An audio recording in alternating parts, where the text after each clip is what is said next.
Sorry about that. Whenever somebody calls my phone, it shuts off the video. So back to me saying that you have to act like it. What that means is, if you could have symptoms of something, anything, you just don't feel good that day, you would actually change your mindset to, no, I'm not sick, I'm well and I'm whole. I'm well and I'm whole. Now, it sounds crazy and unrealistic to think like you ignore the symptoms, but in a sense, that is what you're doing because you're not giving it any focus, you're not taking ownership to it. So the same goes for, when we manifest. Whatever you prepare for the arrival of is what's coming in your life. That's what you're manifesting. So if you act like you already have it, that ties into your faith. That's you saying you received it, okay? That's you believing that you've received it. And that's a huge aspect of the prayer of faith. When I post this and you see it, some of you have seen it before. I've posted it on God's Daily Message before. But one of those steps is exactly that. It's receiving it and believing it's already yours. Because if you believe with all your heart that you've received it, it shall be yours, okay? So part of showing that you believe is preparing for its arrival, like it's a done deal, okay? We manifest every day. We don't even realize it. When you wake up every morning and you get ready for work, that's a manifestation. You are preparing for the arrival of coming to your job every day, all right? As you know, nothing's guaranteed in life. But, when you get up every morning or the night before, you prepare for tomorrow. You believe tomorrow's going to come. So it's the same process. So setting the table, that story came from, a couple of years ago, I saw a story, I think it was on CBN. It was a pastor telling his childhood story about his faith and how his mother had taught him his faith.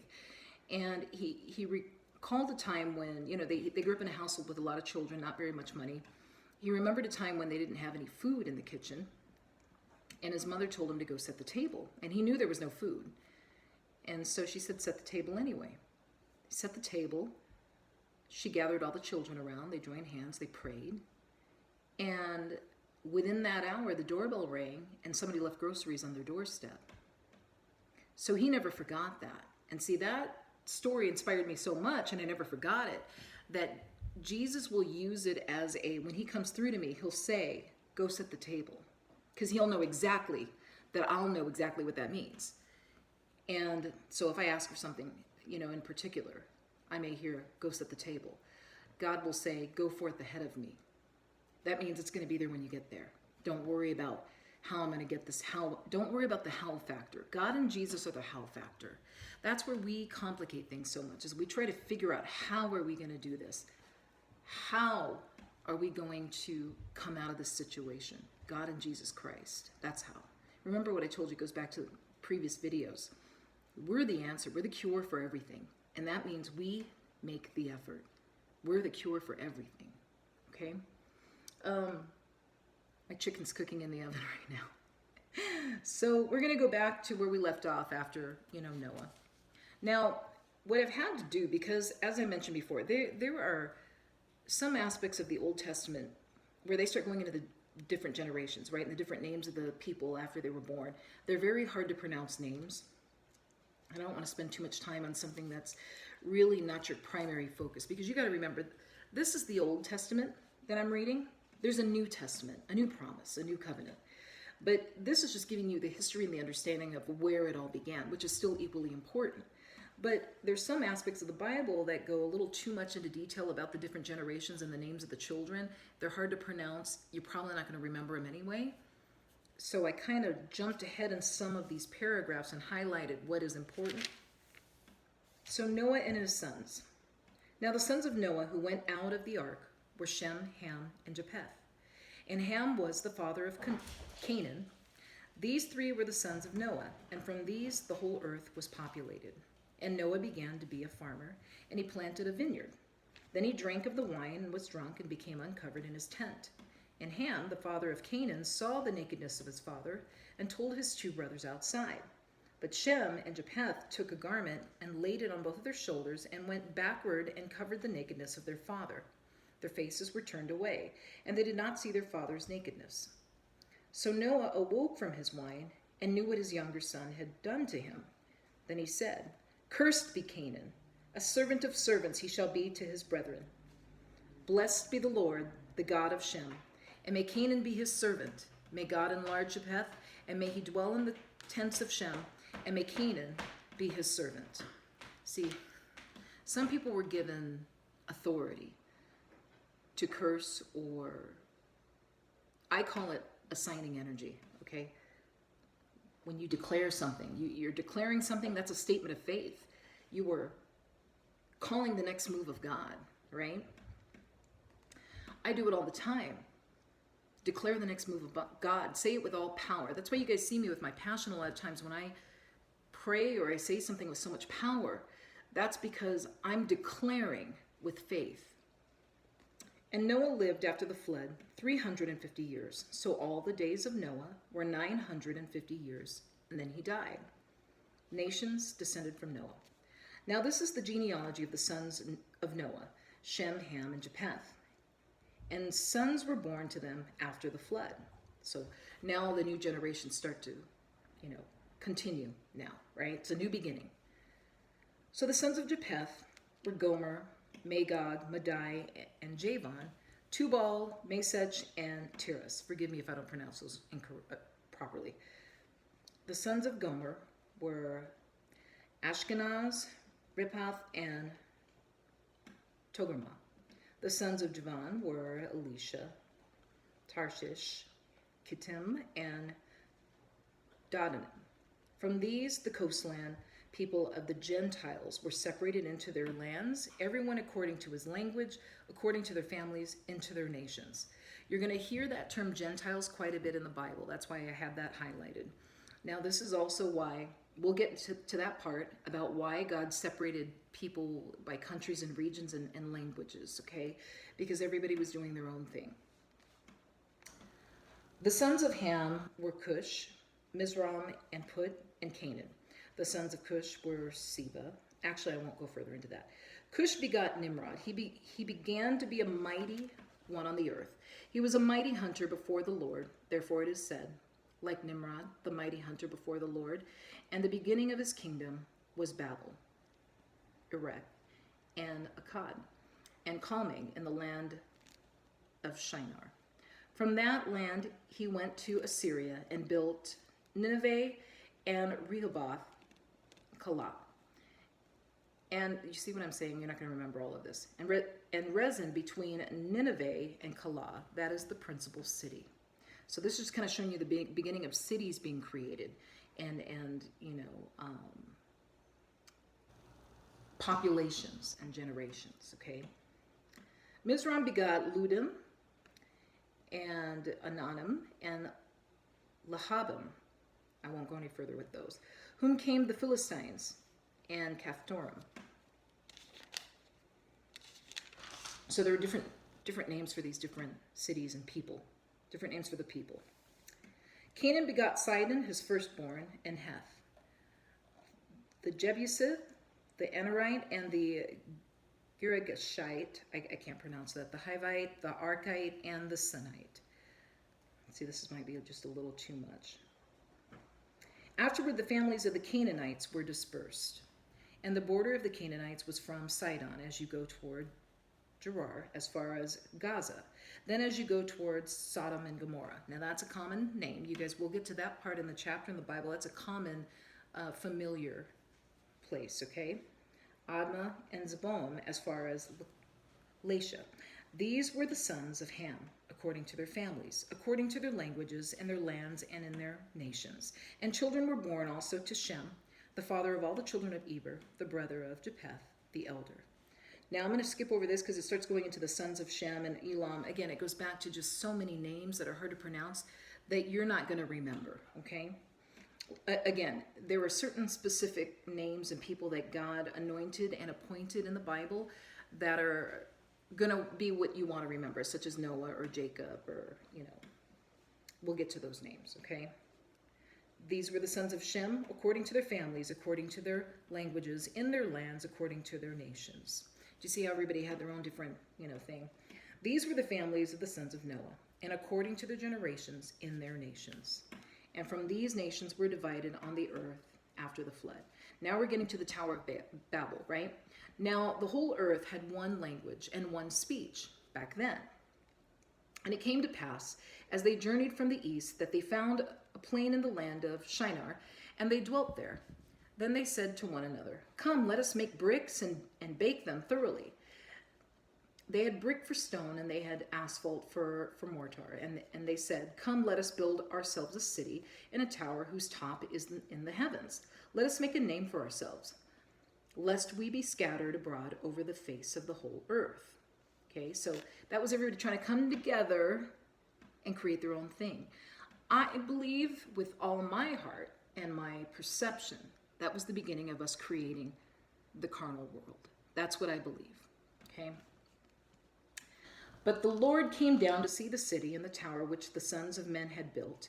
And the Lord said, "Indeed, the people are one, and they all have one language." And this is what they begin to do. Now nothing that they propose to do will be withheld from them. Come, let us go down there and confuse their language, that they may not understand one another's speech. So the Lord scattered them abroad from there over the face of all of the earth, and they ceased building the city. Therefore, its name is called Babel, because the Lord confused the language of all of the earth, and from there the Lord scattered them abroad over the face of all of the earth. That was the beginning of us separating countries and nations and cultures. Okay. Now, this also ties into the gift of speaking tongues. This is why you receive the gift of speaking tongues, because when you start doing God's work and you awaken, and one of those gifts you can ask for is the gift of tongues, to be able to speak and understand different languages. Okay? I never understood what that was until I learned it. Shem's descendants. This is the genealogy of Shem. Shem was 100 years old and begot Arphaxad. 2 years after the flood, after he begot Arphaxad, Shem lived 500 years and begot sons and daughters. So this is going back to that whole genealogy thing. That's, a lot of names. So let me see if I can kind of skip over here a little bit.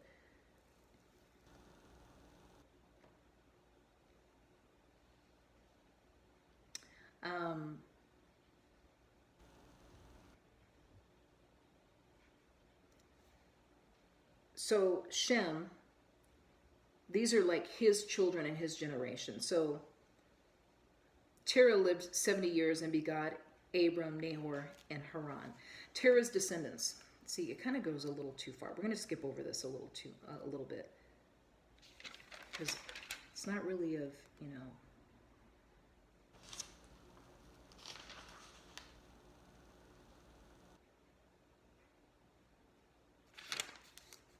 Okay. Promises to Abram. Abram the Amorite.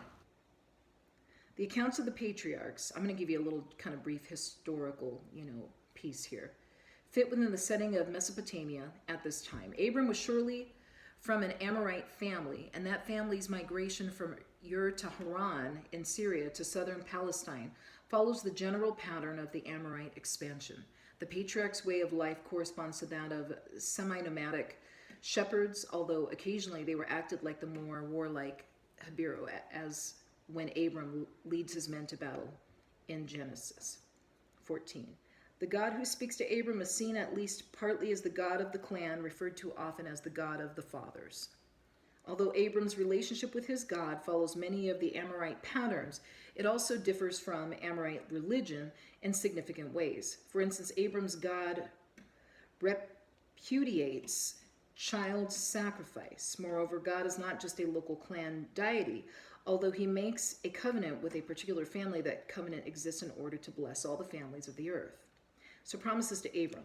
Now the Lord had said to Abram, "Get out of your country, from your family, and from your father's house, to a land that I will show you. I will make you a great nation, and I will bless you, and make your name great. And you shall be a blessing, and I will bless those who bless you. And I will curse him who curses you. And in you all the families of the earth shall be blessed." So Abram departed as the Lord had spoken to him, and Lot went with him, and Abram was 75 years old when he departed from Haran. Then Abram took Sarai his wife, and Lot his brother's son, and all their possessions that they had gathered, and the people whom they had acquired in Haran, And they departed to go to the land of Canaan. So they came to the land of Canaan. Abram passed through the land to the place of Shechem, and as far as the terebinth tree of Moreh, and the Canaanites were there in the land. Then the Lord appeared to Abram and said, "To your descendants I will give this land." And there he built an altar to the Lord, who had appeared to him, and he had moved from there to the mountain east of Bethel. And he pitched his tent with Bethel on the west and Ai on the east. And there he built an altar to the Lord and called on the name of the Lord. So Abram journeyed, going on still toward the south. Abram in Egypt. Now there was a famine in the land, and Abram went down to Egypt to dwell there, for the famine was severe in the land. And it came to pass, when he was close to entering Egypt, that he said to Sarai his wife, "Indeed, I know that you are a woman of beautiful countenance. Therefore it will happen, when the Egyptians see you, that they will say, 'This is his wife,' and that they will kill me, but they will let you live. So please let you say you are my sister, that it may be well with me for your sake, that I may live because of you." So it was when Abram came into Egypt, that the Egyptians saw the woman, that she was very beautiful. The princes of Pharaoh also saw her and commended her to Pharaoh, and the woman was taken to Pharaoh's house. He treated Abram well for her sake. He had sheep, oxen, male donkeys, male, female servants, female donkeys, camels. But the Lord plagued Pharaoh and his house with great plagues because of Sarai, Abram's wife, because that was adultery. And Pharaoh called Abram and said, "What is this that you've done to me? Why did you not tell me that she was your wife? Why did you say she is my sister? I might have taken her as my wife. Now therefore here is your wife, take her and go your way." So Pharaoh commanded his men concerning him, and they sent him away with his wife and all that he had. Abram inherits Canaan. Then Abram went up from Egypt, and he and his wife and all that he had, and Lot with him to the south. Abram was very rich in livestock and silver and in gold. And he went on his journey from the south as far as Bethel, to the place where his tent had been at the beginning, between Bethel and Ai, to the place of the altar which he had made there at first. And there Abram called on the name of the Lord. Lot also, who went with Abram, had flocks and herds and tents. Now the land was not able to support them, that they might dwell together, for their possessions were so great that they could not dwell together. And there was strife between the herdsmen of Abram's livestock and the herdsmen of Lot's livestock. So the Canaanites and the Perizzites then dwell in the land. So Abram said to Lot, "Please let there be no strife between you and me, and between my herdsmen and your herdsmen, for we are brethren. Is not the whole land before you? Please separate from me. If you take the left, then I will go to the right. Or if you go to the right, then I will go to the left." And Lot lifted his eyes and saw all the plain of Jordan, that it was well watered everywhere, before the Lord destroyed Sodom and Gomorrah, like the garden of the Lord, like the land of Egypt, as you go toward Zoar.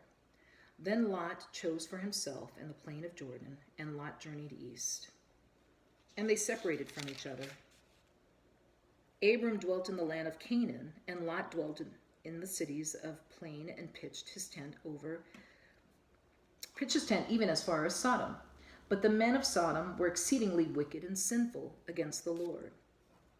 Now, I'm going to pause right there, because we're not at Sodom and Gomorrah yet, but we've heard these stories, right? Look at the pattern of the Heavenly Father. Wherever there was wickedness and disobedience, that's where God was acting. He was left with no choice. He was clearing out. Okay? Now, a lot of you that are on God's daily message to you, I learned 2 summers ago when I asked God what catastrophes were, and he told me, read your book. And that was, one of my 100-year-old books written by the Order of the Christian Mystics. And in that chapter, it talks about if man had not cursed the earth's aura, a catastrophe would not be necessary to bring about equilibrium again. So why do these things happen? It's a clearing out because of all the wickedness and the evil that man does. We shouldn't be doing things. And so what God comes and he's just like, like a father. See, I keep knocking this thing over. He's our father. That's it. You know, just like when your dad gets mad at you and the siblings are fighting and stuff in the house, and dad gets up and he's just like, that's it. I've been telling you kids to cut it out. Same thing, right? And the Lord said to Abram after Lot had separated from him, lift your eyes now and look from the place where you are, northward, southward, eastward, and westward. For all the land which you see, I give to you and your descendants forever. His descendants, that would be us, right? And I will make your descendants as the dust of the earth, so that if a man could number the dust of the earth, then your descendants also could be numbered. Arise, walk in the land through its length and its width, for I give it to you. Then Abram moved his tent and went and dwelt by the terebinth trees of Mamre, which are in Hebron, and built an altar there to the Lord. Lot's captivity and rescue. And it came to pass in the days of Amphil king of Shinar, Arioch king of Elasar, I don't know why these names are so hard to pronounce, and Chedorlaomer king of Elam, and Tidal king of nations, that they made war with Bera king of Sodom, Bersha king of Gomorrah, Shinab king of Admah, and Shemeber king of Zeboim, and the king of Bela, that is Zoar. All these joined together in the valley of Sidon, that is the Salt Sea. And we know the Salt Sea, right? 12 years they served Chedorlaomer, and in the 13th year they rebelled. In the 14th year, Chedorlaomer and the kings that were with him came and attacked the Raphaim and I can't pronounce Karnaim and the Zuzim in the Ham. All right, I might skip over some of this. You guys are not going to be able to follow because it's so hard to pronounce. Then they turned back and came to En Mishpat, that is Kadesh, and attacked all the country of the Amalekites and also the Amorites who dwelt in Hazazon Tamar. So as you see, all these little nations, these little sub-nations or groups of people started fighting against each other, right? So now you guys have a better understanding of where everything began, where we started doing our own thing, where we started becoming wicked and evil. We started doing, turning against each other, having these little wars and things like that. That's where it all began. And so you can understand now, if this is going on since then up until now, that's a long time. That's a long time, okay? And the king of Sodom, the king of Gomorrah, the kings of Admah, the king of Zeboim, and the king of Bela went out and joined together in battle in the valley of Siddim against Chedorlaomer, king of Elam, Tidal king of nations, and Amraphel, king of Shinar, and Arioch, king of Elasar. Now the valley of Siddim was full of asphalt pits, and the kings of Sodom and Gomorrah fled. Some fell there, and the remainder fled to the mountains. Then they took all the goods of Sodom and Gomorrah, and all their provisions, and went their way. They also took Lot, Abram's brother's son, who dwelt in Sodom, and his goods, and departed. Then one who had escaped came and told Abram the Hebrew, for he dwelt by the terebinth trees of Mamre, the Amorite, brother of Eshcol, and the brother of Aner, and they were allies with Abram, so they joined forces. Now when Abram heard that his brother was taken captive, he armed his 318 trained servants who were born in his own house, and went in pursuit as far as Dan. He divided his forces against them by night, and he and his servants attacked them and pursued them as far as Hobah, which is north of Damascus. So he brought back all the goods, all the things they took from him, and also brought back his brother Lot and his goods, as well as the women and the people. So you see, that's when stealing began. That's when, just disobedience began. And the king of Sodom went out to meet him in the valley of Shaveh, that is the king's valley, and after his return from the defeat of Chedorlaomer and the kings who were with him.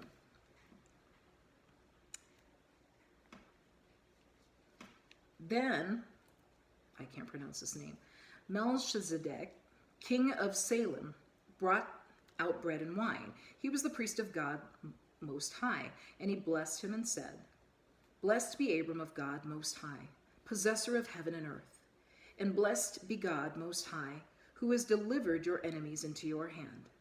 You see, God, and it goes back to now, nothing's changed, you see. If anything, things have gotten worse, all right? Do you see how God could only rely on certain people and appoint them and give them authority with heaven and earth and dominion over certain things? Because there were only a few people really actually trying to make the effort to live in the image of him that he could really count on. And so it's the same as today. God only has a few people that he can count on, and he gives those people authority to do his work. And so you want to be one of those people. You want to be somebody he can count on. That's how it works, okay? And he gave him the tithe of all. Now the kings of Sodom said to Abram, Give me the persons and take the goods for yourself. But Abram said to the king of Sodom, I have raised my hand to the Lord, God, Most High, the possessor of heaven and earth, that I will take nothing from a thread to a sandal's strap, and that I will not take anything that is yours, lest you should say, I have made Abram rich, except only what the young men have eaten, and the portion of the men who went with me, Aner, Eshcol, and Mamre, let them take their portion. Now here's God's covenant with Abram. Remember, a covenant is a promise, okay, God's promise. After these things, the word of the Lord came to Abram in a vision, saying, Do not be afraid, Abram. I am your shield, your exceedingly great reward. But Abram said, Lord God, what will you give me, seeing I go childless, and the heir of my house of Elazar of Damascus? Then Abram said, Look, you have given me no offspring indeed. One born in my house is my heir. And behold, the word of the Lord came to him, saying, This one shall not be your heir, but one who will come from your own body shall be your heir. Then he brought him outside and said, Look now toward heaven, and count the stars if you are able to number them.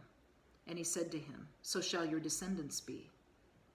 And he believed in the Lord, and he accounted it to him for righteousness. Then he said to him, I am the Lord who brought you out of Ur of the Chaldeans to give you this land to inherit it. And he said, Lord God, how shall I know that I will inherit it? So he said to him, Bring me a 3-year-old heifer, a 3-year-old female goat, a 3-year-old ram, a turtle dove, and a young pigeon. Then he brought all those to him and cut them in two and down the middle and placed each piece opposite the other, but he did not cut the birds in two. And when the vultures came down on the carcasses, Abram drove them away. Now when the sun was going down, a deep sleep fell upon Abram, and behold, horror and great darkness fell upon him. Then he said to Abram, Know certainly that your descendants will be strangers in a land that is not theirs, and will serve them, and they will afflict them 400 years. And also the nation whom they serve I will judge. Afterward they shall come out with great possessions. Now as for you, you shall go to your fathers in peace, and you shall be buried at a good old age. But in the 4th generation they shall return here, for the iniquity of the Amorites is not yet complete. See, there's always, this is why there's incarnations, for those of you that believe in reincarnation. There was always a continuation of God's plan and work. God's plan and work, okay? And it came to pass, when the sun went down and it was dark, that behold, there appeared a smoking oven and a burning torch that passed between those pieces. On the same day the Lord made a covenant with Abram, saying, To your descendants I have given this land, from the river of Egypt to the great river, the river Euphrates, the Canaanites, the Kenizzites, the Cadmonites, the Hittites, the Perizzites, the Rephaim, and the Amorites, the Canaanites, and these were all the different, generations. The Gerishites and the Jebusites.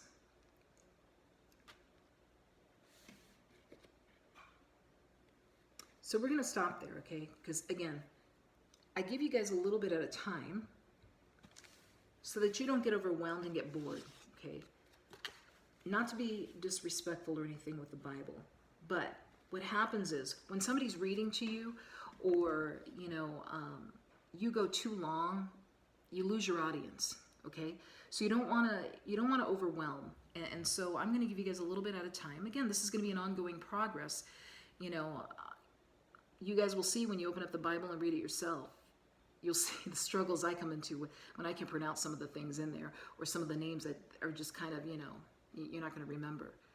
But you're starting to get the understanding. See, and I'm picking it apart because I'm trying to show you the history of how long everything's been going on, and why God is doing what he's doing and the changes he's making, okay?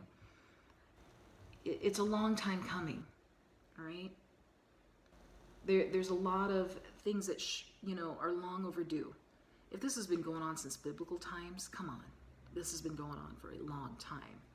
It's time for change. And that's hence the awakening process we're all going through right now. So I will continue again tomorrow. This time I'm going to try to highlight things that are easier to read and that are of, relevance, right? Because some things you don't really, again, you're not going to remember all of that stuff. But I don't want to skip over too much because there's importance in history here. But I like to pick it apart and give you guys a better understanding, okay? So love, peace, and light to all of you. Remember, no fear, faith only. What's in your globe? What are you doing in your globe? What exists in your wonderful globe, your wonderful life, right? And what are you doing to change? What have you done to change? What steps are you taking? What have you been doing with this downtime that God's given to us, this divine time window? Love, peace, and light to all of you, and wellness and wholeness in the blood of Jesus Christ. Amen.